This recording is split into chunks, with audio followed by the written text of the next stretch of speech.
खेलों वाले इस हरियाणा में सैनिकों, किसानों, जवानों और कमेरों, कारखानों के हरियाणा में माननीय प्रधानमंत्री श्री नरेंद्र मोदी जी का अभिनंदन करने के लिए हम 2 जयकारे लगाएंगे। मोदी जी, थारा स्वागत से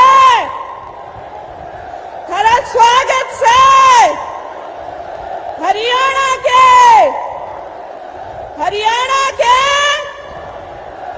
सर्वदा वंदनीय, अभिनंदनीय भारतवर्ष ही नहीं अपितु संपूर्ण जगत के सर्वाधिक लोकप्रिय नेता माननीय प्रधानमंत्री श्री नरेंद्र भाई मोदी जी आज इस वीर भूमि हरियाणा के गोहाने में पहुंचने पर आपका सभी मंचासीन हमारे नेतागण, सज्जन वृंद और इस सभा में उपस्थित सभी श्रोतागण एवं भारतीय जनता पार्टी हरियाणा के सभी कार्यकर्ताओं की तरफ से आपका हृदय की गहराइयों से अभिनंदन करते हुए आपको आमंत्रित करती हूँ। भारत माता की, भारत माता की,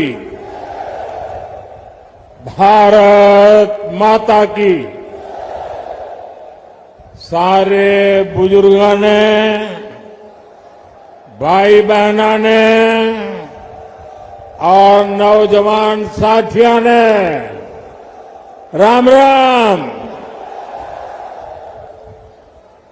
सोनीपत की इस धरती से मैं देश के महान सपूत सर छोटू राम जी को प्रणाम करता हूं।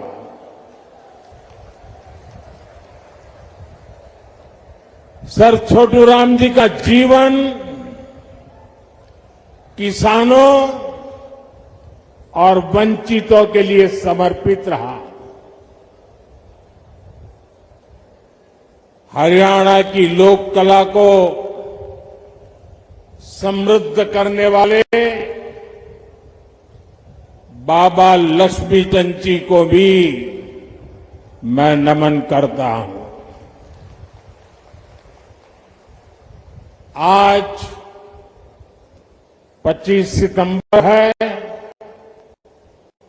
हमारे पथ प्रदर्शक पंडित दीनदयाल उपाध्याय जी की जन्म जयंती भी है। अंत्योदय और गरीबों की सेवा के लिए पंडित दीनदयाल उपाध्याय जी ने जो रास्ता दिखाया वो प्रत्येक भाजपा कार्यकर्ता के लिए संकल्प पथ की तरह है। उनकी प्रेरणा से भाजपा भारत को विकास की नई ऊंचाई पर ले जा रही है, गरीबों का उत्थान कर रही है। मैं श्रद्धेय दीनदयाल जी को श्रद्धापूर्वक नमन करता हूं। साथियों,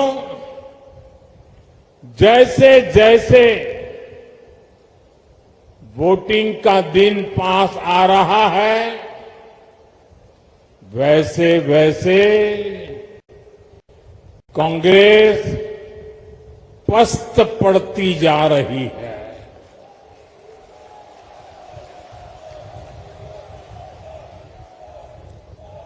हरियाणा में भाजपा के लिए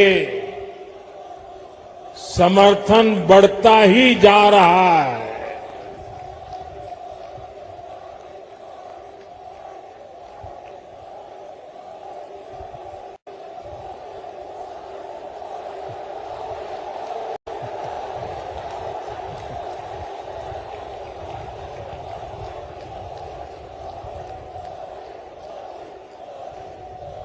आपका ये प्यार, ये अपनापन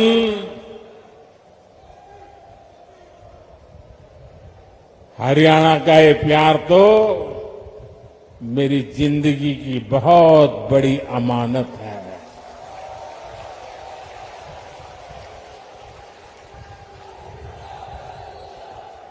मैं बड़े गर्व के साथ कहता हूं, मैं जो कुछ भी हूं उसमें हरियाणा का भी बहुत बड़ा योगदान है।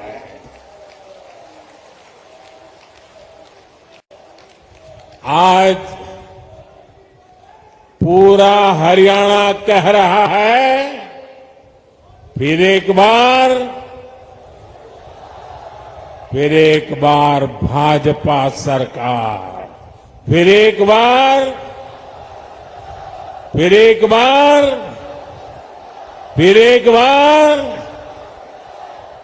साथियों, आज जम्मू कश्मीर में दूसरे चरण का मतदान भी हो रहा है। ये मतदान शांतिपूर्ण तरीके से चल रहा है। लोग सुबह से ही वोट डालने के लिए कतारों में लग गए हैं। पहले चरण में जिस तरह जम्मू कश्मीर में वोटिंग का रिकॉर्ड टूटा,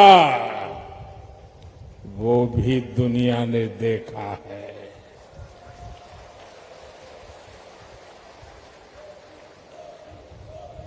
मैं जम्मू कश्मीर के लोगों की सराहना करूंगा, उन्हें बधाई दूंगा कि वो लोकतंत्र के इस पर्व में उतने उत्साह से हिस्सा ले रहे हैं। साथियों, भाजपा सरकार में हरियाणा आज खेती और उद्योग दोनों मामलों में देश के टॉप राज्यों में अपनी जगह बना रहा है। जब औद्योगिकरण बढ़ता है तो इसका सबसे अधिक फायदा गरीब को, किसान को और दलित को होता है। बाबा साहब आम्बेडकर, जिन्होंने बाबा साहब आम्बेडकर को पढ़ा होगा, न पढ़ा हो तो पढ़ ले। बाबा साहब आम्बेडकर मानते थे कि दलितों के सशक्तिकरण में उद्योगों की बड़ी भूमिका होती है। वो देखते थे कि गरीब के पास, दलितों के पास, वंचितों के पास पर्याप्त जमीन नहीं होती। वो जानते थे बहुत से गरीब साथी भूमिहीन होते थे, खेत मजदूरी में अपनी जिंदगी काटते थे। इसलिए बाबा साहब कहते थे कि जब फैक्ट्रियां लगती है तो दलितों, वंचितों को अवसर मिलता है। इसलिए बाबा साहब दलितों से टेक्निकल स्किल सीखने के लिए कहते थे। भाजपा की नीति निर्णयों में, भाजपा के विचारों में आपको बाबा साहब की यही सोच दिखाई देगी। दलित और वंचित समाज को उद्योगों में अवसर देकर ही सच्चा सशक्तिकरण संभव है। साथियों, आज हमारे भारत में एक और चुनौती है जिस पर सिर्फ और सिर्फ भाजपा ही बात करती है। हमारे देश में खेत का साइज भी लगातार कम हो रहा है। जैसे जैसे परिवार बढ़ता है, जमीन के टुकड़े होते हैं, जमीन बढ़ जाती है, धीरे धीरे एक छोटा टुकड़ा बच्चों के नसीब आता है। आबादी बढ़ रही है, लेकिन खेत छोटा हो रहा है। ऐसे में खेती से जुड़े सभी अर्थशास्त्री भी मानते हैं कि गांव में खेती के साथ साथ कमाई के दूसरे जरिए भी होने चाहिए। अकेली खेती पे गुजारा पूरे परिवार के लिए, और इसलिए हर मां बाप चाहता है कि एक बेटा खेती करेगा, दूसरा शहर में जाके काम करेगा। और इसलिए जब उद्योगों का विस्तार होता है तो उससे किसानों का जीवन भी बेहतर होता है। इससे किसान परिवार के बच्चों को भी अच्छी नौकरियां मिलती हैं, अच्छे अवसर मिलते हैं। और इसलिए साथियों, भाजपा खेती को भी बढ़ावा देती है, व्यापार कारोबार को भी बढ़ावा देती है। भाई और बहनों, कल रात को ही मैं अमेरिका से लौटा हूं। अमेरिका में मेरी मुलाकात दुनिया के बड़े बड़े नेताओं से, बड़ी बड़ी कंपनियां चलाने वालों से हुई।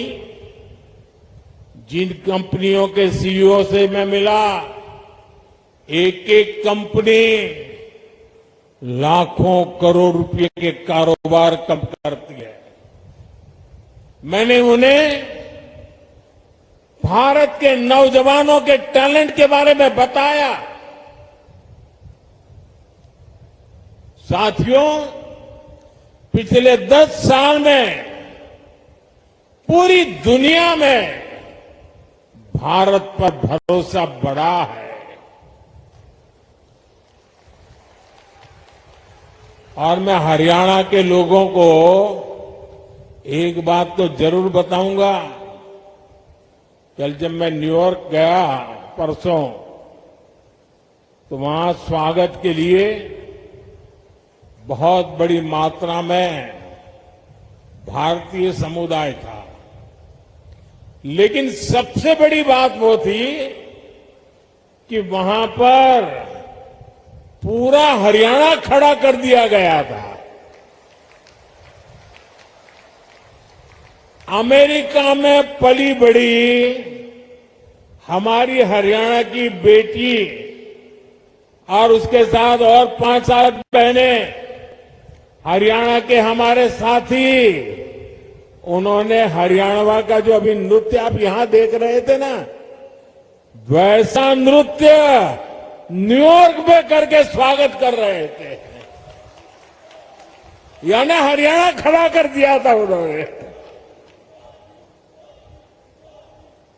साथियों, आज एक बात का विश्वास हुआ है कि अब भारत करप्शन, परिवारवाद से मुक्त होकर तरक्की कर रहा है। दुनिया को लगता है कि आने वाले समय में कोई देश सबसे तेज आगे बढ़ेगा तो वो देश है भारत।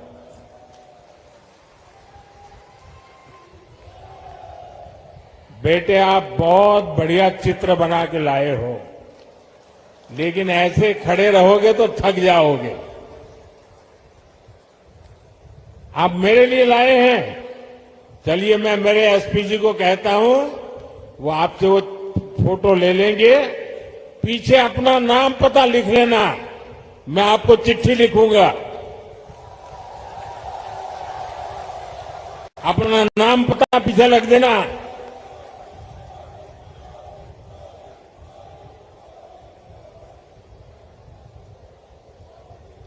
जवानों को होगा,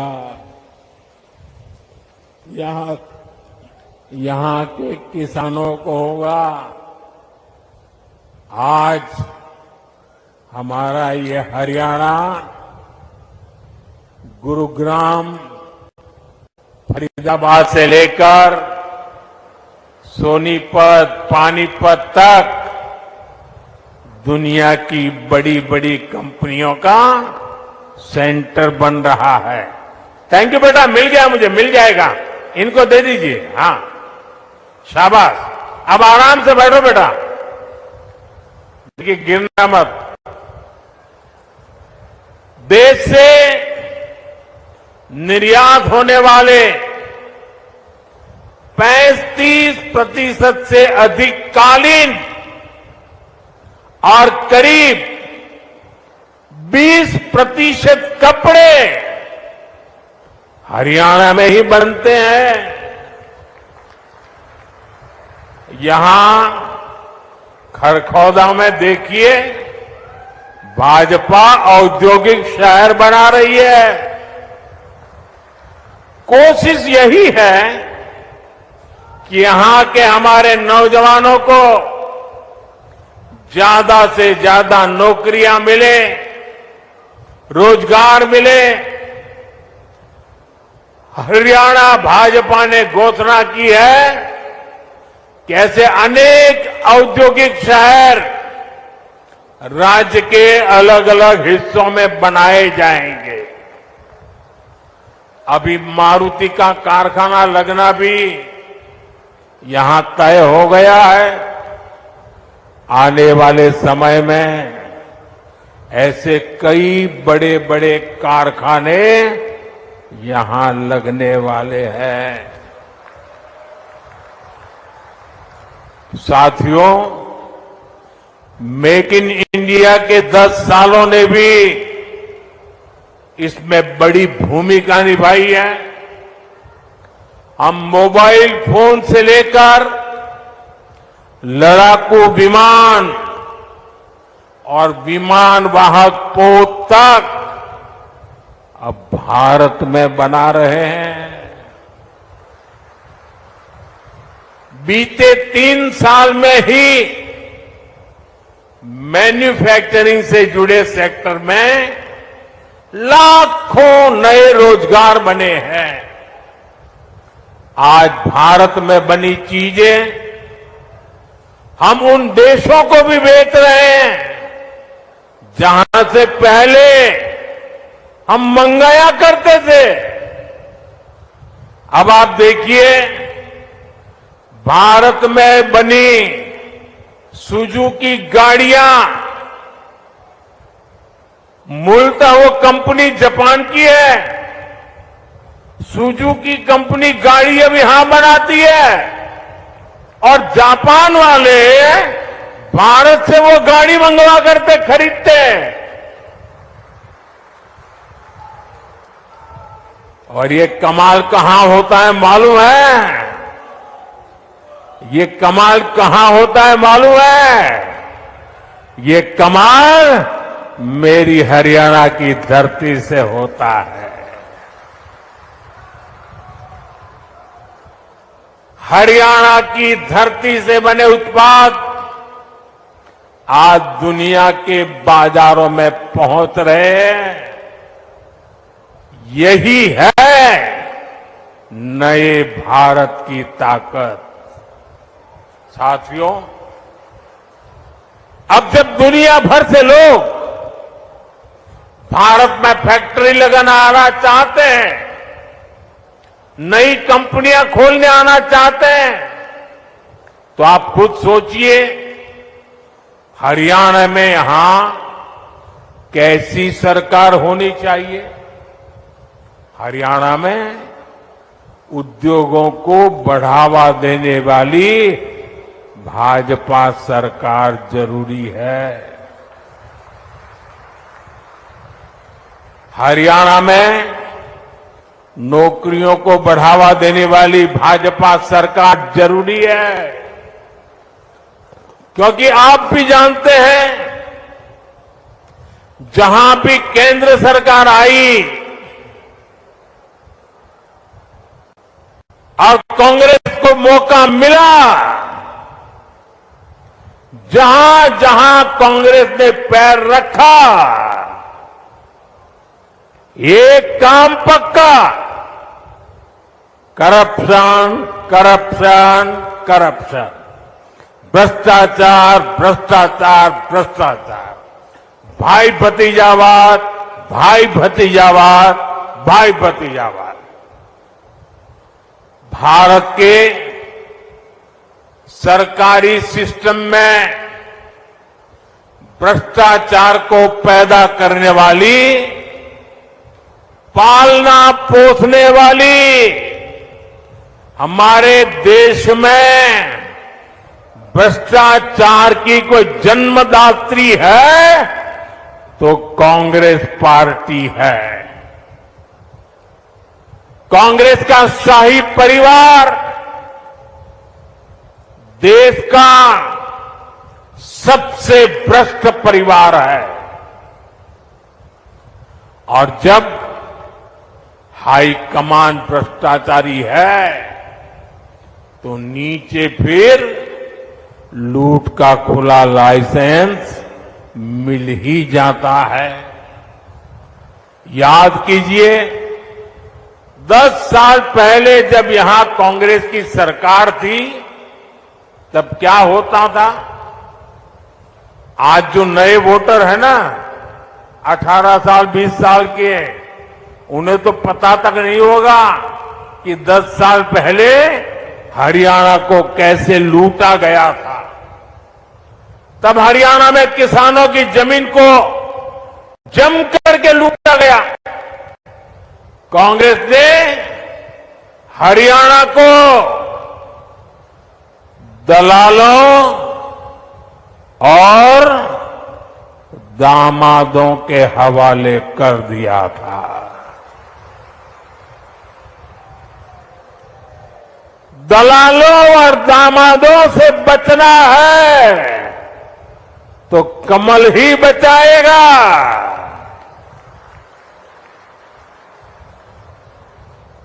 किस किस कांग्रेस नेता पर आरोप लगे हैं, ये आप अच्छे से जानते हैं। हरियाणा में एक भी नौकरी ऐसी नहीं थी, ये 10 साल पहले की कथा है, एक भी नौकरी ऐसी नहीं थी जिसमें खर्ची और पर्ची न चलती हो। सरकारी ठेकों में जमकर भ्रष्टाचार होता था। हरियाणा को लूट कर खाने वाली ऐसी करप्ट कांग्रेस को हरियाणा की सरकार से मीलों मीलों दूर रखना है, तब जाके हरियाणा बचेगा। और आपका तो मुझ पर हक है, मुझे भी तो हरियाणा का कर चुकाना है।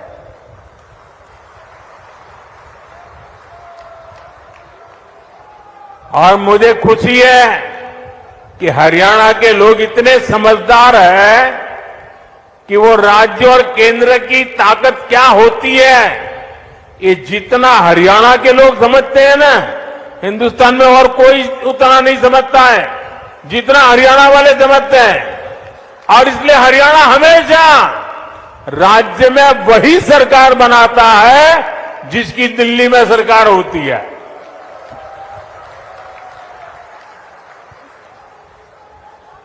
हरियाणा के लोगों की बराबर समझ है।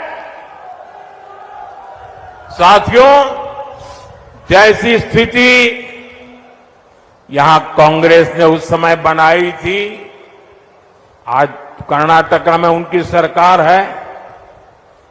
जरा देखिए, अभी तो 2 साल हुए हैं, क्या हाल करके रखा है। वहां कांग्रेस के मुख्यमंत्री उन पर जमीन घोटाले के आरोप लगे हैं। जब इसकी जांच शुरू हुई तो कर्नाटका के मुख्यमंत्री हाईकोर्ट चले गए। हाईकोर्ट ने भी उनको एक और डंडा मारा। उन्होंने कहा कोई मदद नहीं होगी, और कल ही हाईकोर्ट ने साफ साफ कहा कि जांच के आदेश सही है और जांच होनी चाहिए। अब देखिए, 2 साल मुश्किल से हुए हैं, आदत जाती नहीं है। क्या हरियाणा में इनको ये पाप करने का ठेका दे सकते हैं क्या? हरियाणा में उनको घुसने दे सकते हैं क्या? आप ये गलती मत करना। 10 साल बाहर रहे तो सुधर गए होंगे, ये सुधर सकते ही नहीं जी, ये कभी नहीं सुधर सकते। और भाइयों बहनों, कर्नाटका में सिर्फ जमीन घोटाले का ही मामला नहीं है। वहां मेरे दलित भाई बहन, ये समझिए, कांग्रेस पार्टी के अध्यक्ष भी कर्नाटका से आते हैं, दलित समाज से हैं। कर्नाटका में दलितों के लिए जो फंड था, उसमें भी कांग्रेस ने घोटाला किया। ये वहां की कांग्रेस सरकार ने, वहां के सीएम ने विधानसभा में खुद इस बात को स्वीकार किया है। अब बताइए, वहां दुनिया का कोई देश, कोई भी निवेश करने वाला, कोई भी कारखाना लगाने वाला हरियाणा की धरती पर आएगा क्या? तो हरियाणा का नुकसान होगा कि नहीं होगा? हरियाणा में निवेश नहीं आएगा तो नौजवानों को नौकरी कैसे मिलेगी? साथियों, कांग्रेस से बड़ी बेईमान और धोखेबाज पार्टी देश में और कोई नहीं है। ये हरियाणा के किसानों के लिए बड़ी बड़ी घोषणाएं करते हैं, लेकिन जहां सत्ता में है, जरा आपके यहां आए तो उनको पूछो, भाई तुम यहां आकर के सारे सपने दिखा रहे हो, कर्नाटका में तुम्हारी सरकार है, वहां तो किसानों को लागू करो नहीं बोल रहे हो। तेलंगाना में तुम्हारी सरकार है, वहां तो लागू करो। ये झूठ बोल रहे हैं, ये आपकी आंख में धूल झोंक रहे हैं। साथियों, हरियाणा की भाजपा सरकार ने किसानों से 24 फसलें एमएसपी पर खरीदने का फैसला लिया, लेकिन जब यहां कांग्रेस की सरकार थी तो एमएसपी पर फसलें खरीदने से सबसे ज्यादा नफरत करती थी। यही कांग्रेस की सच्चाई है, जो हरियाणा के किसान को पूरी तरह कांग्रेस को पहचान लेना जरूरी है। साथियों, भाजपा सरकार निरंतर किसान हक में बड़े फैसले ले रही है। अपनी तीसरी पारी के पहले 100 दिनों में ही हमारी सरकार ने किसानों के लिए अनेक बड़े फैसले लिए हैं। कुछ दिन पहले ही केंद्र सरकार ने बासमती के निर्यात को लेकर बड़ा फैसला लिया। अभी तक बासमती के एक्सपोर्ट के लिए न्यूनतम मूल्य तय था, उस सीमा से नीचे निर्यात संभव नहीं था। इससे भारत के बजाय दूसरे देशों से लोग इंपोर्ट करते थे। अब हमने किसानों की भलाई के लिए ये सीमा भी हटा दी है और इससे ज्यादा बासमती एक्सपोर्ट हो पाएगा। इसका सीधा फायदा धान किसानों को होगा, उन्हें और ज्यादा पैसा मिलेगा। साथियों, हमने भारत के तिलहन किसानों के लिए भी बड़ा फैसला लिया है। सभी महिलाओं को मिलेंगे लाडो लक्ष्मी योजना के तहत हर महीने 2100 रुपए नॉन स्टॉप। कमल का बटन दबाएं, बीजेपी को जिताएं। ज्यादा से ज्यादा खरीदो और तिलहन की खेती करने वाले किसानों को ज्यादा से ज्यादा उसका लाभ हो। तिलहन किसानों को भी इसका लाभ होगा। अब जैसे सूरजमुखी के आयात पर पहले टैक्स नहीं था, अब 20% टैक्स लगाया गया है। इससे हरियाणा के सूरजमुखी की पैदावार से जुड़े हमारे जो किसान भाई बहन हैं उनको बेहतर दाम मिलेंगे। भाजपा ये सब इसलिए कर रही है ताकि हमारे किसान ज्यादा से ज्यादा तिलहन उगाएं और पैसे कमाएं। और भाजपा कांग्रेस की तरह कोरी घोषणाएं नहीं कर रही है, बल्कि जमीन पर बारीक से बारीक काम कर रही है। तभी हरियाणा के किसानों को भाजपा पर भरोसा होता है।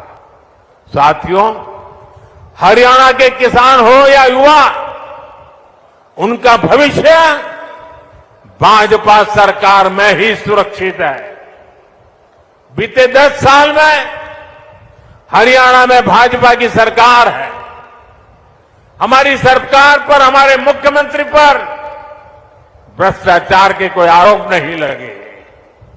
यहां भाजपा सरकार ने सरकारी नौकरियों में खर्ची और पर्ची को बंद किया। 8 अक्टूबर के बाद भाजपा की नई सरकार एक बार फिर नौजवानों के लिए हजारों नए अवसर बनाएगी। यहां युवाओं को बहुत बड़ी संख्या में नए रोजगार मिलेंगे। साथियों, सोनीपत, पानीपत की ये पूरी बेल्ट अवसरों से भरी है। यहां पर हो रहे विकास कार्य इस पूरे क्षेत्र को आधुनिक पहचान दे रहे हैं। भाजपा सरकार ने सोनीपत तक मेट्रो के विस्तार को स्वीकृति दी है। आज जिस तरह इस क्षेत्र में भाजपा ने नए हाईवे बनवाए हैं, उस मामले में तो एक क्षेत्र सबसे कनेक्टेड इलाकों में से एक बन रहा है। साथियों, हरियाणा भारत की मेडल फैक्ट्री भी है। हाल में ओलंपिक्स और पैरालंपिक्स में भारत के शानदार प्रदर्शन में हरियाणा के खिलाड़ियों की बड़ी भूमिका रही है। अब भारत में हम 2036 में 2036 में ओलंपिक कराने के लिए प्रयास कर रहे हैं। इसका फायदा हरियाणा के नौजवानों को होगा। यहां स्पोर्ट्स का नया इंफ्रास्ट्रक्चर बनेगा। गांव गांव में नए खिलाड़ियों को अवसर मिलेगा। आप देखिए, देश की तीसरी स्पोर्ट्स यूनिवर्सिटी यहां भाजपा ने ही सोनीपत में बनवाई है। अब हरियाणा भाजपा ने घोषणा की है, हर जिले में अलग अलग ओलंपिक खेलों की नर्सरी बनाएंगे। हरियाणा की बेटियां, हरियाणा के बेटे दुनिया भर में जाकर मेडल लाए, उसमें भाजपा हर तरह से उनकी मदद कर रही है। साथियों, आपके पास तो हमारे साथी मोहनलाल बड़ोली जी के रूप में हरियाणा भाजपा का अध्यक्ष है, अरविंद शर्मा जी जैसे अनुभवी जनप्रतिनिधि है, जिनको इतने साल तक केंद्र में रहने का अनुभव है। इनके रहते यहां के विकास की गति और तेज होना तय है। साथियों, सोनीपत की ये धरती उन वीर जवानों की भी धरती है, जिन्होंने हिमालय की ऊंची चोटियों पर दिन रात मातृभूमि की रक्षा की है। हरियाणा की वीर माताओं की हजारों संतानें आज बॉर्डर पर है। यहां के अनेक संतानें हैं जिन्होंने जम्मू कश्मीर में हालात को सामान्य बनाने में मदद की है। वहां आतंक और अलगाव के जख्म हरियाणा के वीर बेटों ने अपने शरीर पर खाए हैं। अब मत भूलिए, कांग्रेस की कुनीति से निकले पत्थर हरियाणा की संतानों पर फेंके जाते थे। आज जब जम्मू कश्मीर में शांतिपूर्ण मतदान होता है तो सबसे अधिक खुशी हरियाणा की वीर माताओं को होती है। लेकिन कांग्रेस और इसके साथियों को जम्मू कश्मीर में शांति पसंद नहीं है। कांग्रेस जम्मू कश्मीर में फिर से धारा 370, आर्टिकल 370 वापस लाना चाहती है। कांग्रेस जम्मू कश्मीर में आतंक और अलगाव को फिर से हवा देना चाहती है।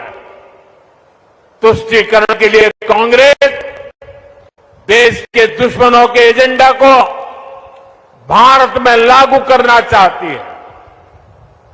ऐसी कांग्रेस को आप हरियाणा के लोग सबक सिखाएंगे, ये मुझे पूरा भरोसा है। आर्टिकल 370 को वापस लाना उन वीरों की कुर्बानी का पाठ होगा जिन्होंने जम्मू कश्मीर में आतंक के खिलाफ लड़ाई लड़ी है। साथियों, कांग्रेस ने दलितों, पिछड़ों और शोषितों के साथ भी धोखा किया है। आजकल कांग्रेस के भीतर यहां जो सिर फुटोवल हो रही है, ये पुराने पाकों का ही परिणाम है। याद कीजिए, 2014 से पहले जब यहां कांग्रेस का राज था, जब हुड्डा जी यहां सीएम हुआ करते थे, तब ऐसा कोई साल नहीं था जब दलितों के साथ अन्याय नहीं होता था। अनेक दलितों को जान से हाथ धोना पड़ा। दलित परिवारों की बहु बेटियों पर अत्याचार होते थे। हर कोई जानता था कि दलितों के खिलाफ इस घिनौने खेल को कांग्रेस ही खाद पानी देती है। और जो भी कांग्रेस की दलित विरोधी हरकत के खिलाफ बोलता है, कांग्रेस उसके खिलाफ साजिशें करने लगती है। ये आज हरियाणा का दलित समाज एक बार फिर हरियाणा के अंदर कांग्रेस का जो ड्रामा चल रहा है उसे देख रही है। साथियों, कांग्रेस ने हमेशा ही दलित, ओबीसी और आदिवासियों को भागीदारी से वंचित रखा है। ये तो बाबा साहब आम्बेडकर थे जिन्होंने दलितों को आरक्षण दिया, वरना ओबीसी की तरह दलितों को भी अपने हक के लिए कांग्रेस की हार का ही इंतजार करना पड़ता। जब जब कांग्रेस सरकार से दूर रही है, तब तब गरीबों को, एससी, एसटी, ओबीसी को उनका हक मिला है। और जब जब कांग्रेस सरकार में रही है, उसने दलितों, पिछड़ों का हक छीना है। कांग्रेस के शाही परिवार से जो भी प्रधानमंत्री बना, उसने हमेशा आरक्षण का विरोध किया है। आरक्षण का विरोध, आरक्षण से नफरत, ये कांग्रेस के डीएनए में है।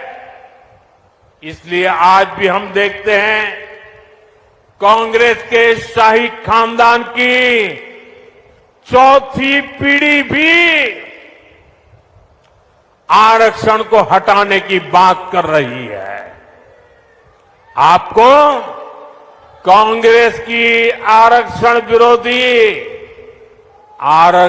विरोधी चालों से सावधान रहना है। साथियों, बीजेपी ने दलित, ओबीसी और आदिवासियों को सही मायने में भागीदारी दी है। वंचित और पिछड़े समाज के हर व्यक्ति को भाजपा ने हमेशा आगे बढ़ाया। यहां हरियाणा में देखिए, हमारे नायब सिंह सैनी जी को भाजपा ने सीएम बनाया। इतने कम समय में ही इन्होंने पूरे हरियाणा के लोगों के दिल में जगह बनाई है। आज यहां लोग कहते हैं कि यो नायब सैनी एक किसान मजदूर का बेटा से, इसके किवाड़ लोगा ताई 24 घंटे खुले रवे से। भाइयों और बहनों, कांग्रेस शासित हर राज्य में उनके मुख्यमंत्री और मंत्री झगड़ों में उलझे हुए हैं। उनको जनता की तकलीफ, उनके दुख दर्द से कोई लेना देना नहीं है। कर्नाटक में उनके सीएम और डिप्टी सीएम आपसी लड़ाई में बिजी हैं। तेलंगाना, हिमाचल प्रदेश, वहां भी यही कहानी है। राजस्थान और छत्तीसगढ़ में भी जब उनकी सरकारें थी, पूरा 5 साल नंबर 1, नंबर 2 एक दूसरे की टांग खींचने में लगे रहे। इसलिए हरियाणा को भी बहुत सावधान रहना है।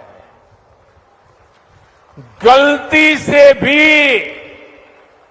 मेरे शब्द लिख कर देखना भाइयों, हरियाणा का मुझ पे हक है, इसलिए मैं अपनी बात आपके सामने बड़े विश्वास से कह रहा हूं। याद रखना, गलती से भी कांग्रेस आ गई तो अपने झगड़ों में ही हरियाणा को बर्बाद करके छोड़ेंगे। यहां पर कांग्रेस में जिस तरह झगड़े बढ़ रहे हैं, पूरा हरियाणा देख रहा है। कांग्रेस को वोट देना यानी हरियाणा की स्थिरता और विकास को दांव पर लगाना है, बर्बादी के दरवाजे खोलना है।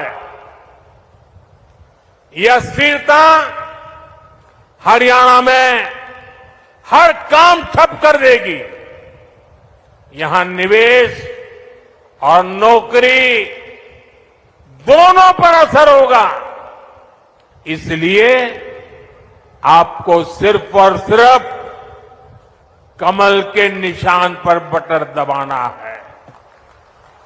साथियों, इस भूमि ने भगत फुलसी जैसे महापुरुष देश को दिए हैं, जिन्होंने तब बेटियों की शिक्षा को अपना मिशन बनाया जब बेटियों को पढ़ाना असंभव था।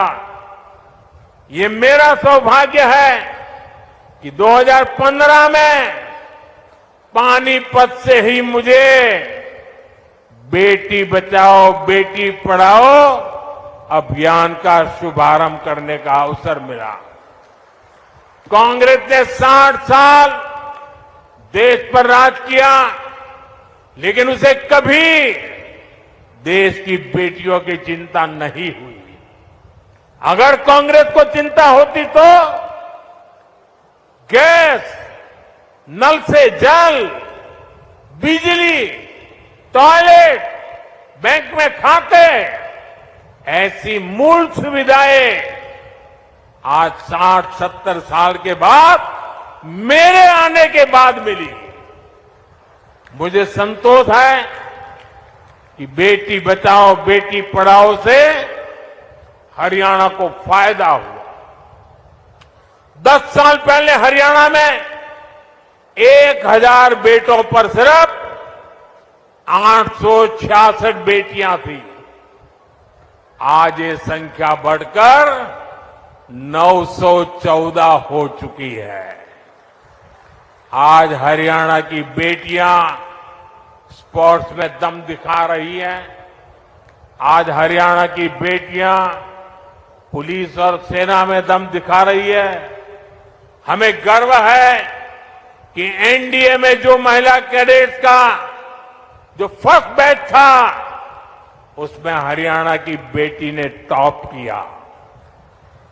साथियों, हरियाणा भाजपा नारी शक्ति को और सशक्त करने के लिए आगे बढ़कर काम कर रही है। हरियाणा भाजपा ने लाडो लक्ष्मी योजना के तहत हर महीने 2100 रुपये देने का वायदा किया है। गरीब परिवारों को 500 रुपये में गैस सिलेंडर देने की भी योजना जारी रहेगी। हरियाणा भाजपा ने 5 लाख लखपति दीदी बनाने और हर गांव में ड्रोन पायलट दीदी बनाने की भी घोषणा की है। साथियों, भाजपा का संकल्प ये पक्की गारंटी होता है। भाजपा जो कहती है वो करके दिखाती है। हरियाणा में भी हर वायदे तेजी से जमीन पर उतर के रहेंगे, आपके घर तक पहुंचेंगे। इसलिए 5 अक्टूबर को हमारे इन सभी उम्मीदवारों को भारी मतों से विजयी बनाना है। लगातार तीसरी बार हरियाणा में कमल खिलाना है।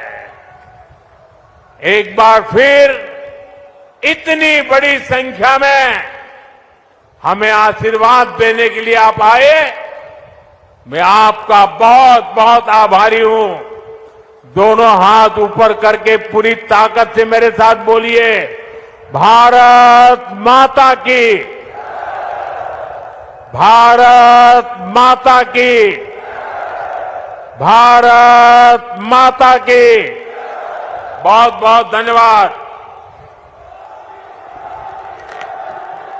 माननीय प्रधानमंत्री जी का इस ओजस्वी उद्बोधन के लिए बहुत बहुत हार्दिक आभार। इसके साथ ही सभी मीडिया के बंधुओं का, यहाँ भारी संख्या में आए क्षेत्र के वासियों का और सभी प्रशासन के अधिकारियों कर्मचारियों का व हमारे सभी सम्मानित नेत्रगण का बहुत बहुत हार्दिक धन्यवाद, आभार।